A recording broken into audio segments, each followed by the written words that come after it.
So hi Angela, thanks for joining us today on Nutrition Coach TV. Lovely to be here. So tell me, so now, how have you gone from being that powerhouse businesswoman and doing all of that to creating this incredible transformation? I mean, like you said, 56 years old. So what inspired the transformation to start with?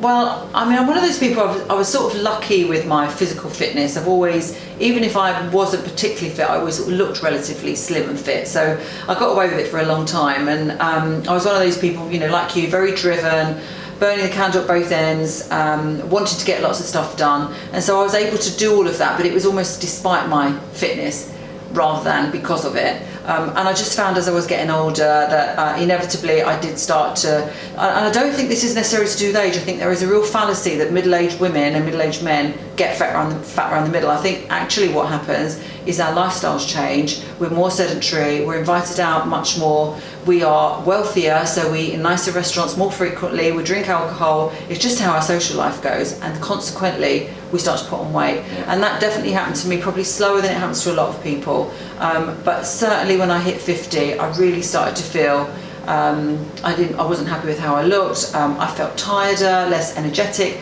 less enthused, and although from the outside people would look at my business and say, you know, it was going really well, to me it was plateauing. It was really frustrating for me that I'd had this business for a long time, 12 years or whatever, I felt that it could be a lot bigger than it was, and it could make more impact than it was. So I was sort of feeling like that, and I was looking for other opportunities. I ran the marathon, I was doing lots of cardio. The truth is, no matter that I was reading a lot about nutrition, I really didn't know enough about nutrition.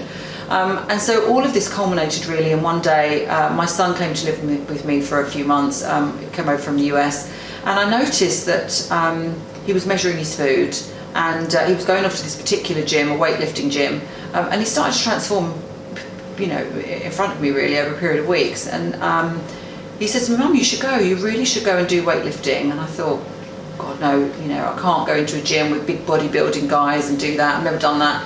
And he said, "No, honestly, you should go. Let me introduce you, and they would actually tell you all about your nutrition, and it is much more about nutrition than it is about weights. So let me take you there." And that's really what inspired it, sort of seeing what my son was doing, as well as running out of options myself, because, you know, it wasn't like I was totally lazy. I was trying everything, and I just wasn't getting anywhere. Wow. Yeah. I didn't know all this stuff. It's really, it's great to hear it.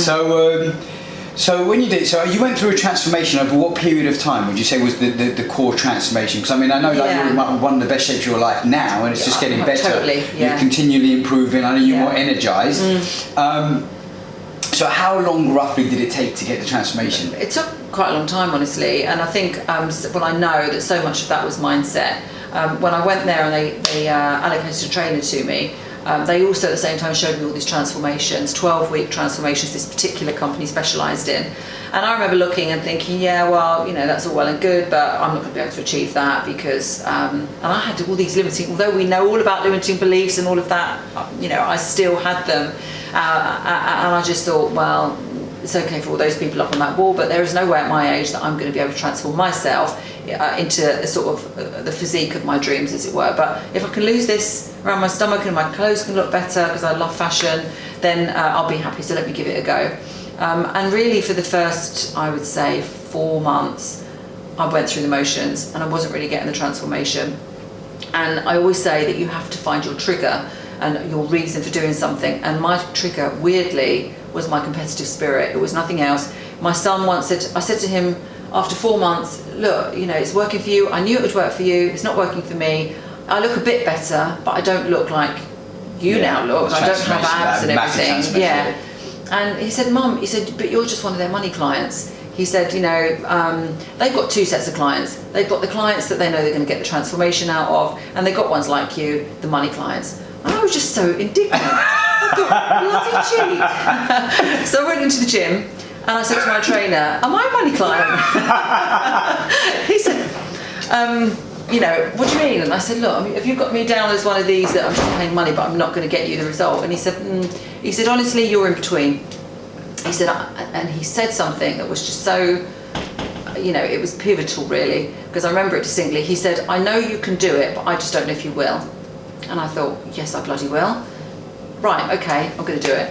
And that was it. And once I actually decided, it was quick. So what changed? What was it that once you decided, what did you do differently? Well, I just did what he told me to do. So what you said is the previous 4 months you hadn't done what he told you to do? No, the previous 4 months I was sort of thinking I'll do a bit of it, but he says I can't drink wine. Yeah. I will. Yeah. You know, he says I've got to do 10,000 steps. Oh, I'll do 5,000. Yeah. You know, he says that he makes me do all of this hard training. I don't really want to. I'll do a bit, but you know, it's ridiculous making me do that. I'm not doing that. So it's just that sort of defiance thing and that story that I kept telling myself and the limiting belief that, you know, even if I did do it, you know, I'm not going to get the result. But once I changed my mind, I thought, right, okay then, if you're saying that I could do it if I just did these steps, I'll do the steps and we'll see. It's a bit like, you know, when you talk burning your ships at the shore, commit fully, or it's the 2 millimeters extra, like you're doing some of it, but it's that little 2 millimeter shift where you do all of it and you don't have those little cheats that sabotaging you, and then you completely commit. That's completely it. And I think the other thing is that I really then geared myself up for the difficulty that there is in following a fitness regime that is simple but not easy, as we were discussing earlier, because it was very simple what I had to do, but it was just hard, you know, to sort of do it day in and day out. And I felt that you know, I was a very social person, as you said, you know, so we go out a lot and we don't want to alienate our friends and family, eating out and stuff like that. out and drinking alcohol when everybody else is. And you know, if you don't drink alcohol and you're out at a big party, you feel tired, don't you? You want to go home and everyone else is sort of just warming up. So I really had to make the commitment. Look, that is what I'm going to do. What's interesting, but don't you think now that you've done that commitment, where you are today, that it's actually not a chore to make the commitment, it's something that you want to do? I want to do it. It's so weird. It's like addiction, isn't it? Yeah, and that what they say, isn't it? How quickly you can change this habit. Yeah. You know, your 21 days is so true, isn't it? You can absolutely change your habit. And for me now, I was just saying this the other day, it would be absolute persecution for me to go and live a day that I used to do. Yeah. For me to get up and have a flat white and a croissant and not walk anywhere and jump in a car and not move and go home and eat pasta and drink wine and go to bed really, really late. That would be awful for me now. I remember actually when I saw that post where you went carless and you went, right, I'm going to walk. I don't need a car anymore because you know, I'm just starting to use it. I'm going to be more mobile and you know, just do it myself. Yeah. So here's what I want to ask you. So, how has it impacted? How have these changes in your physical body? And I think from what I'm getting from you is also the mindset. Like there's a lot more clarity in mindset. Yeah. How has it impacted on the other areas of your life? I mean, one of the things I teach and I've learned from my mentors is like what we call the pyramid of mastery, where basically when you improve your physical health and your mindset, it really impacts on all areas of your life, through relationships and business. So do you want to share with us a bit how you've gone through that transformation and how it's impacted everything? Well, that's been a complete shock for me. I never expected that at all. There was no way that I thought by going to the gym and getting fit and looking better, it was going to change my mindset either. I didn't know that. This has been a wonderful byproduct, and actually now it's probably the main driver, because what I realise now is that if I don't go and do all of the things and eat properly and sleep properly and drink enough water and obviously train, that I don't feel as strong mentally.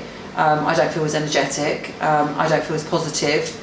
So that was the byproducts. You know, I remember thinking about the steps. Once I mastered doing 10,000 steps a day, and I do many more than that now, but once I mastered that, I thought, what a great initiative to introduce to my team. So, you know, I've got all these staff, 100 plus staff at the time, so I put together an initiative where I said to them, right, if all of us do 10,000 steps a day for 30 days, that's 30 million steps. If we hit 30 million steps, then I'll pay X amount into cancer research. So they said, right, we're all up for it.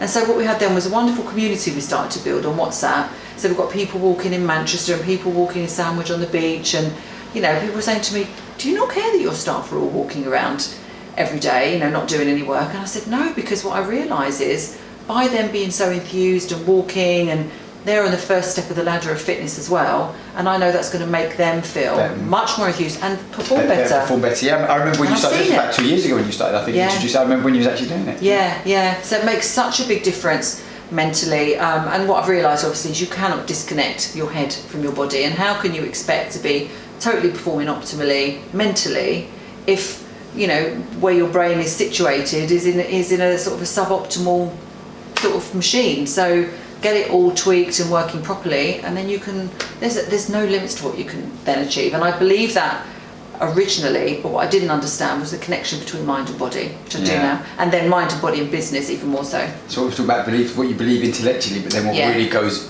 subconscious into you. Yeah. You've been absolutely amazing. I mean, there's not many 56-year-old women that A, have abs, but B, are like just powerhouse entrepreneurs like yourself and can manage it all so gracefully. So thanks you for so joining much. us, and I look forward to you sharing your fitness strategy with us on Fitness Fridays. Yeah, look forward to it. Thank you very much. Thanks. Cheers.